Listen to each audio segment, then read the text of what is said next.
Carol wants to know how I learned that I was going to be a dad. Well, this goes back 6 years. We were married in '53 in a vineyard, which is a sign of fertility. And we were not that eager to have a child in the first couple of years of our marriage. I had another year of medical school and then an internship. But when we got to NIH in '56, we lived in Building 20 next to a lovely couple, the Hermans, who had the cutest kids. And we really loved their kids, and we wanted one of our own.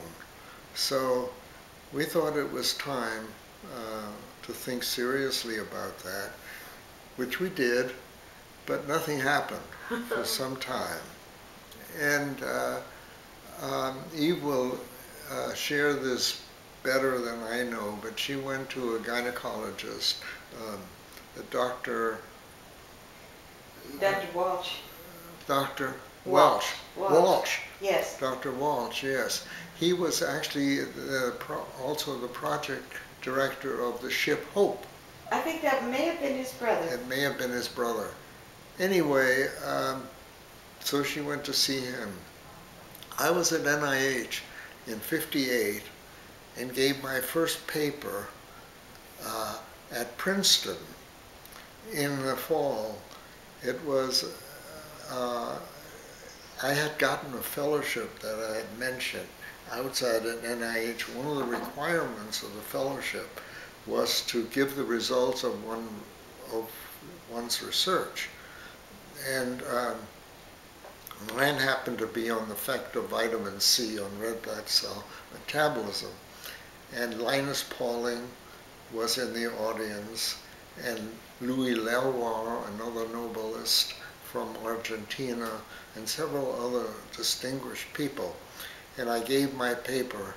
Happily, I followed a fellow named Dr. Seeley, who had read his paper, and Linus Pauling made some very unkind remarks that anybody who has to read his paper means I don't have to listen to it.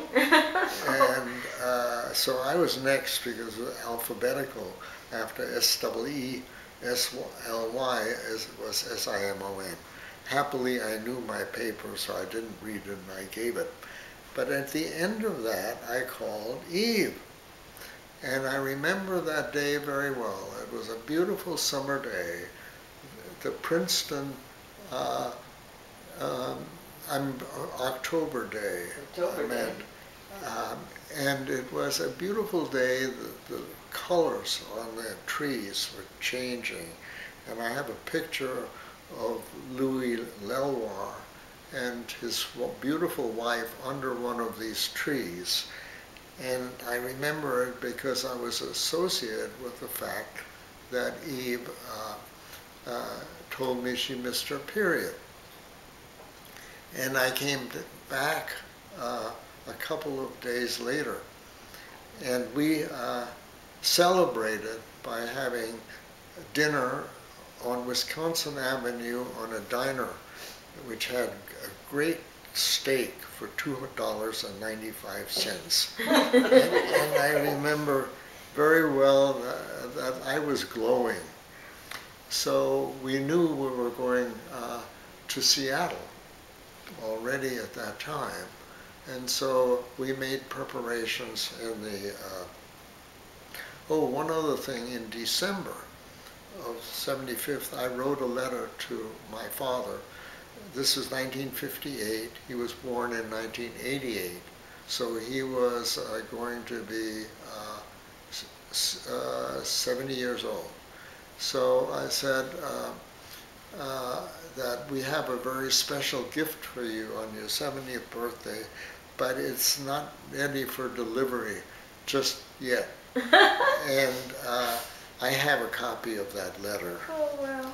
And which was in my mother's collection. And so Eve left earlier than I had to finish my job at NIH. your due date was June the 18th. And Eve left probably the beginning of June, something like that. I'm not sure. 10 days before 10 days Carol before was born. on June the 8th. But I stayed along, and then I got a phone call on the night of June the 7th. And Eve's mom called and said that Eve was going into labor. So I was almost packed. The airplane that's hanging in my study still needed a crate, and the crate had just come. So one of the things I did on June the 7th was pack up that airplane and packed up everything else, called an airline in Baltimore.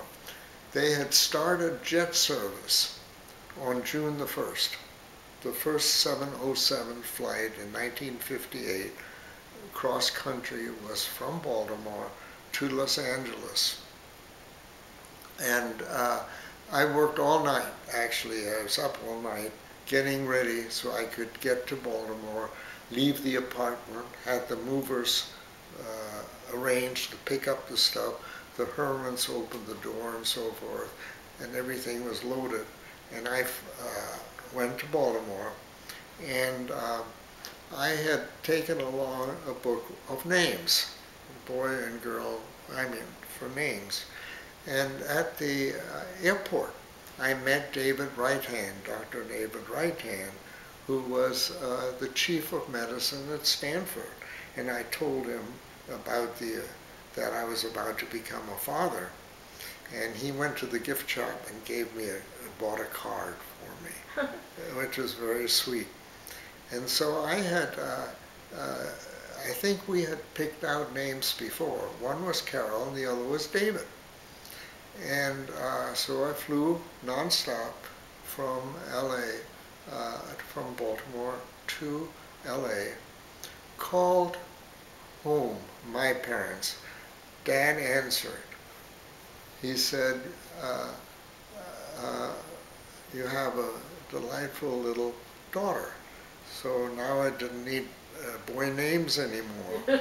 So I got a flight from LA to San Francisco. And here my memory fails me. Somebody picked me up, but I don't know who it was. But they took me to the Hahnemann Hospital. San Francisco Hospital. Wasn't it the Hahnemann? San Francisco Children's Hospital. It was right next door to the It was Hahnemann? next door to the Hahnemann. On It's a California Children's Street. Hospital. Yeah, it's a children's hospital next to the Hahnemann Hospital. And I went there. And before I saw Eve, I went by the bassinets and asked him to show me baby girl Simon. And there you were, radiant, gorgeous. But then I went to see Eve. She was sitting up in bed, and I have never seen the radiance and the brightness. The labor apparently was painful. Yes, it was. But by the time I saw you, you were just gloriously radiant. And I remember telling you that I saw our beautiful baby daughter. You gave me a real hug, and I gave you a hug, and we had a kiss while you were lying just as you are right now against the pillow. I bend over better those days than I do now, but it was a very, very special day.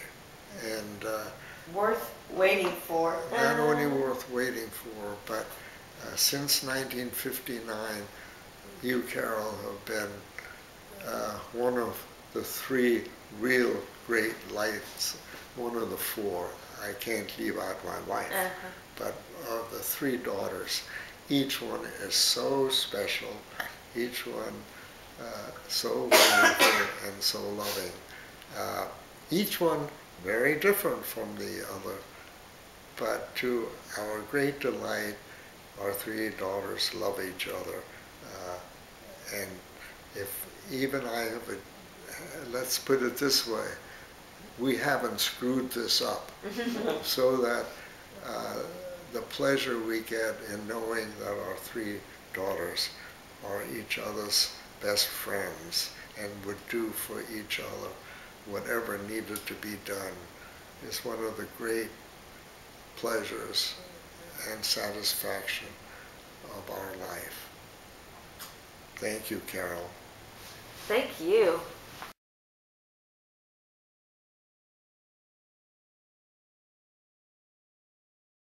We're just having a quick discussion on how we got all of our names. As I remember it, I named Carol, and Ernie was surprised when he first saw his daughter that she already had a name. He said, "How can you know that Carol will fit her?" And I thought, well, she'll grow into whatever we name her. I liked the name. It had such a musical sound to it. And when it came time for our second daughter, Ernie had the privilege of naming her and chose Laurie. And we picked Joan for her middle name after my mother. And Ernie's mother would not have approved of having a child named after her while she was still alive, but my mother was absolutely thrilled. And Renee, by the time Renee was born, I sort of was at a loss what name to pick. And my mother suggested... Since she'd used 4 girl names already. Yes, so my mother suggested I use my middle name, which at that point had become Renee, from Renata. And I'm glad I chose it. I thought it really was a pretty name, and I think it fits Renee. So that's the story. And where did Diane come from? Out of thin air. And just pretty sounding names, but Joan is the only one that has family significance. Right, because Renee was born in 64. In 64, which was before. Had your father passed away then? No. Ernie's father died 2 months later. So we were otherwise you would have probably. We were very happy that Renee turned out to be a girl as well, because then Ernie's father did not have to fly to a bris, a ritual circumcision, because his health was very, very poor already at that point, and we were living at altitude. It would not have been good for him. So since she was a girl, there was no need for this ceremony, and all was well, and we were thrilled to have a third girl. Well, Carol, I wasn't in town when you were born. Happily, I was in town when the other two were born. When Laurie was born, she was born in the morning of December 15th, 61. And that morning, Eve went into labor early in the morning. I took you to the Stoloffs. And because I had to go to the VA and make rounds. You took Carol to the Stoloffs. Yeah. Yeah, I took Carol to the Stoloffs, and then drove to the VA hospital where I was on that month on medical rounds.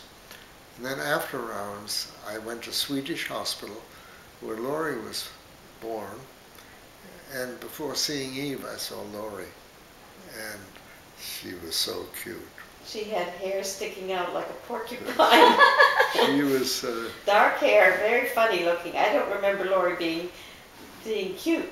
I mean, being pretty. Well, she was cute, though. She but was cute. she turned out to be beautiful. I remember, I've seen the pictures of her as a baby. Yeah. She's really fun.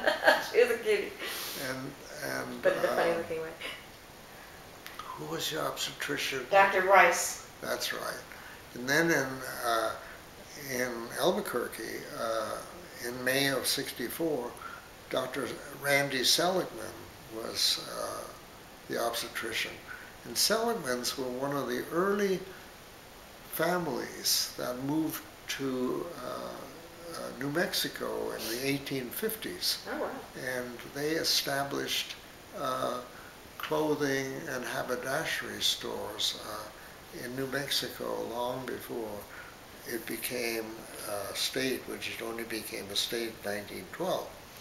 And the Seligmans were a long-established, wonderful Jewish family in Albuquerque. And you know, I have a blank. Was she born in Presbyterian? No, no, it was a Catholic hospital. St. Joe's. St. Joe's. And I have a wonderful memory about that because, well, when I was 9 months pregnant with Renee, there was a medical meeting in Carlsbad, southern New Mexico. Yeah. And I asked Dr. Seligman if it was all right for me to accompany Ernie down there. And he said, why not? He said, I'll be down there. If you go into labor, I'll catch. But I managed to come back to So you went with me to... I went with you to was this Carlsbad Carlsbad or was it... Carlsbad Caverns, and I saw the caverns. I don't think I hiked out. Probably used the elevator. It was pretty big. But my obstetrician was nearby in case of need. Have obstetrician will travel. Yes, exactly. Now, is Dad allowed to witness any of these births? I think you saw Lori's birth. Did you see Renee's as well? No, I wasn't. You never saw either one of them? None of them. The only birth I saw was Susie's, when Edith gave birth to Why her. were you not allowed to see your own children, which were delivered later than Susie's? Well, I wasn't. Oh. I was rounding when Lori was born. I had duties at that time, and I don't remember why I wasn't allowed when Renee was born. I didn't know that. I had remembered that you had seen the births, and I think I saw Lori delivered with a mirror, but I'm not sure. Absolutely sure. One other thing about our move to Albuquerque, which I'll just mention. Eve and Carol and Lori flew from Seattle to San Francisco to attend Pete and Melanie's wedding which was actually on December 15th, yes, on Lori's birthday, Lori's second birthday. And there was some delay in your getting out of there because of fog.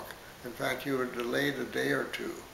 I drove our car and stopped overnight in Portland on my way to San Francisco, and had the car. And I was Pete's best man, and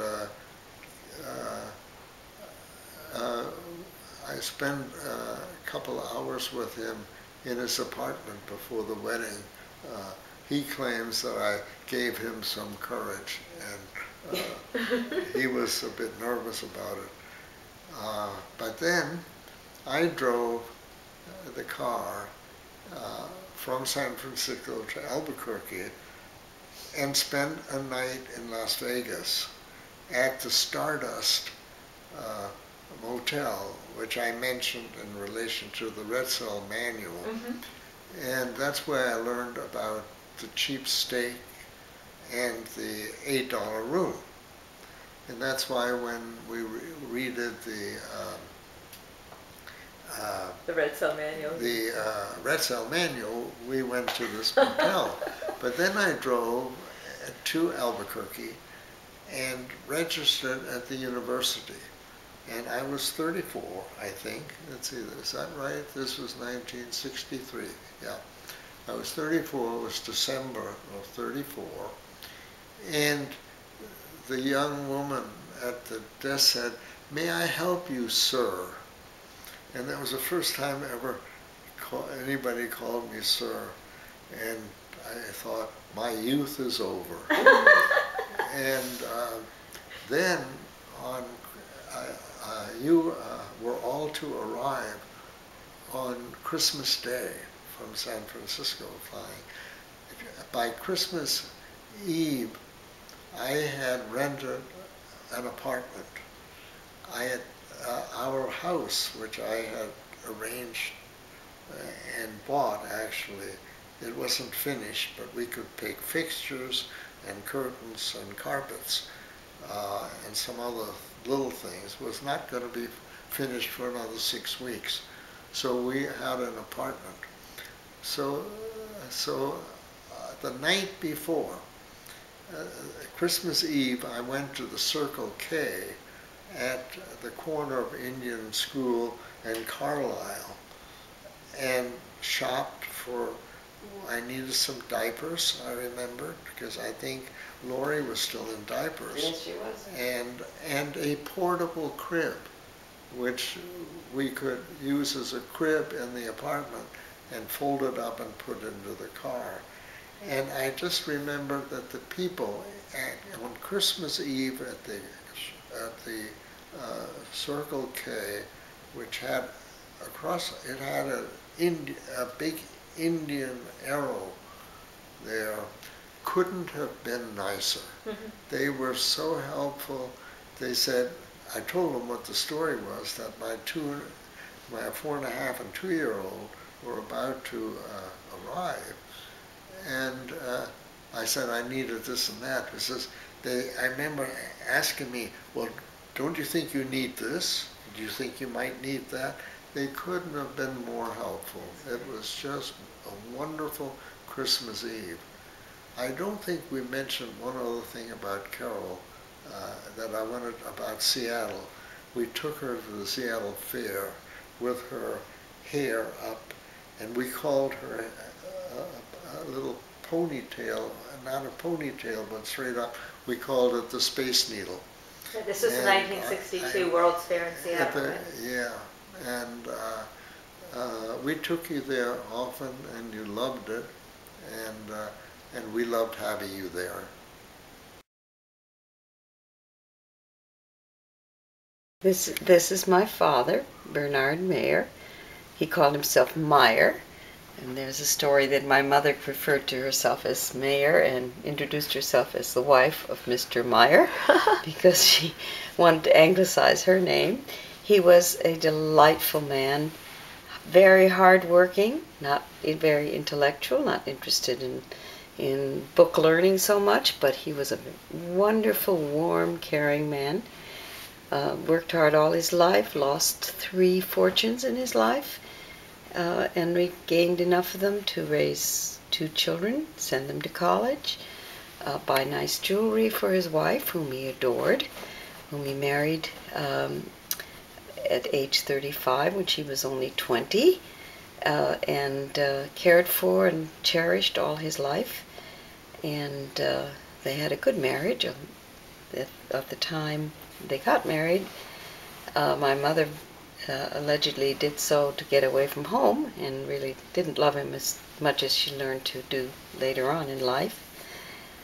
But he had a wonderful sense of humor, which indicates partly that he was a very intelligent man, even if he wasn't highly educated. And my mother, Joan Mayer, she was a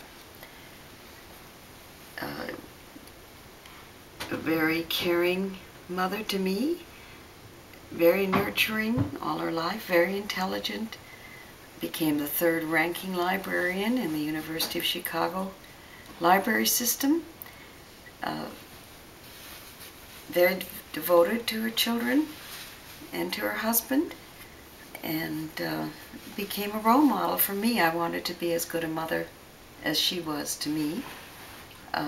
She had the good sense to press for our family to leave Germany when my father was reluctant to do so because he didn't have English language skills and didn't know how he was going to support a family not speaking English. But she was concerned for the welfare of her children and worked very hard to get us out of Germany, which eventually she did. Very late. We arrived in Holland, I think I mentioned in an earlier video, we arrived in Holland in the beginning, I think, of 1939, didn't get out until late 1939. She studied English in Germany with she imported a young girl from Dublin to live with us, so she learned English with an Irish accent. said that some of her happiest days were early in her life in America, when life was very difficult economically. But I think the drive to raise a family under those circumstances kept her from worrying so much as she did later in life. She always suffered from depression, very severe depression, as did her sister Margaret.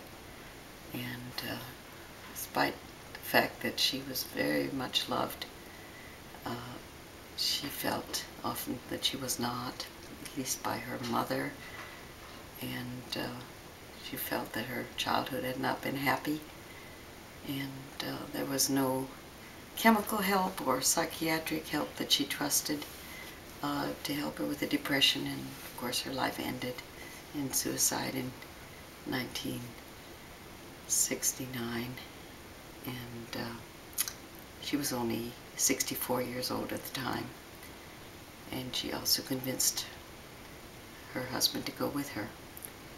I don't know what else you'd like me to say about that. Okay, go. This is a fun-looking picture of my brother and Melanie.